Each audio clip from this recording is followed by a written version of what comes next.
তনুর ফ্যামিলিতে আর কোনো সমস্যা হয়েছে? রেফাত ভাই কিছু বলছে তোমারে? মারছে আমার ভাইয়া, বোঝাতে পারিনি আমি ওদের, জানি না কি হবে। আমি এত কিছু জানি না। আমাকে তোমার সাথে বিয়ে না দিলে বিশ্বাস করো আমি কিছু একটা ক্ষতি করে ফেলবো নিজের। ফালতু কথা বলো না প্লিজ। তোমাকে তুলে নিয়ে আসলে আসবে তো? আমার সাথে থাকতে পারবে তো? কিচ্ছু চাই না, আমি তোমার কাছে থাকতে চাই। আমাকে যত তাড়াতাড়ি পারো নিয়ে যাও, আমি অন্য কোথাও বিয়ে করব না। তুমি যদি আমাকে না নাও আমি বাঁচবো না, বিয়ে করলেও আমি সংসার করব না। তুমি আমাকে নিয়ে যাও, আমার ফ্যামিলি মানুক আর নাই মানুক, তুমি আমাকে সাপোর্ট দিলেই হবে। আমি সবকিছু ছেড়ে তোমার কাছে চলে আসব, আমার সব ইচ্ছাগুলো কবর দিয়ে তোমার কাছে থাকবো। আমাদের ফ্যামিলি আমাদের মেনে না নেই, কিন্তু আমরা তো সুখী থাকতে পারবো, এটুকুই চাই আমি। ঠিক আছে তনু, তুমি জান্নাত আপুর কাছে তোমার সবকিছু স্কুলের ব্যাগে করে নিয়ে রেখে আসবে। আমি রিফাত ভাইয়ের হাতে পা ধরে হলেও বোঝানোর চেষ্টা করো। যদি না বুঝে তাহলে পালিয়ে যাওয়া ছাড়া আর কোনো পন্থা আমাদের কাছে নেই। আচ্ছা জান্নাতরে বলবো বিকেলে আমার কাছে আসতে। এখন ভাই আইসা আবার দেখলে সমস্যায় পড়বো। ভাইয়া এখনো বাসায়, বাইরে গেলে নক দিব। ঠিক আছে, সাবধানে দেখো। নিজের বন্ধু বান্ধবদের সম্পূর্ণ সাপোর্টে রিফাত ভাইয়ের সাথে তারপর কথা হলো।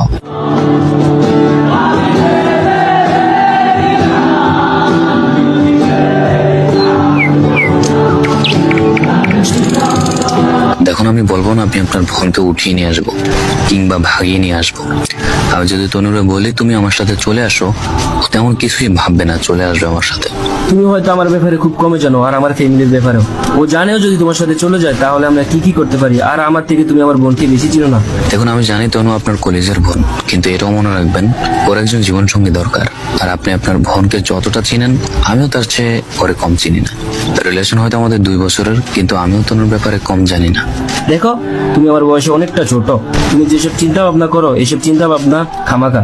আপনি যেহেতু আমাদের থেকে বড়, সেহেতু বিচ্ছেদের যন্ত্রণা আমার থেকে আপনি ভালো বুঝবেন। তোমার সাথে এইসব বিষয়ে কথা বলার মোটেও আমার মুড নেই। আর আমার বোনের কিছু ছাড়ো, পরে আমরা বিয়ে দিয়ে দিব। কোনো সমস্যা করতে চাইলে ফেস টু ফেস দেখা করো। ভাই, আমি বলবো না আপনি তনুকে অন্য একটা জায়গায় বিয়ে দিবেন না, সমস্যা নেই, বিয়ে দেন। কিন্তু হ্যাঁ, এটা মনে রাখবেন আমরা দুইটা জীবন্ত লাশ হয়ে বেঁচে থাকবো। হ্যাঁ, তনুকে অন্য জায়গায় বিয়ে দেন, আমার আপত্তি নেই, তবে ওর মন থেকে আমাকে উঠিয়ে দেন। নয়তো যার সাথে তনু সংসার করবে সে মানুষটির ঘর নষ্ট হয়ে যাবে। ওইসব বিষয়ে তোমার মাথা না ঘামালেও চলবে ছোট ভাই। হ্যাঁ, ঘামাবো না, তবে আমি এতটুকু বলি, যদি আপনি তরুণ জীবনের শান্তি চান তাহলে তাকে আমার কাছে তুলে দেন। আর যদি লক্ষ লক্ষ টাকা চান তবে আপনার পছন্দের ছেলের কাছে আপনার বোনকে বিক্রি করে দেন। আপনি একজন বড় ভাই, আপনি কখনোই চাইবেন না আপনার বোন অসুখী হোক, আপনার বোন কষ্টে থাকুক। আমি বলবো তনুরা আমার কাছে দেন।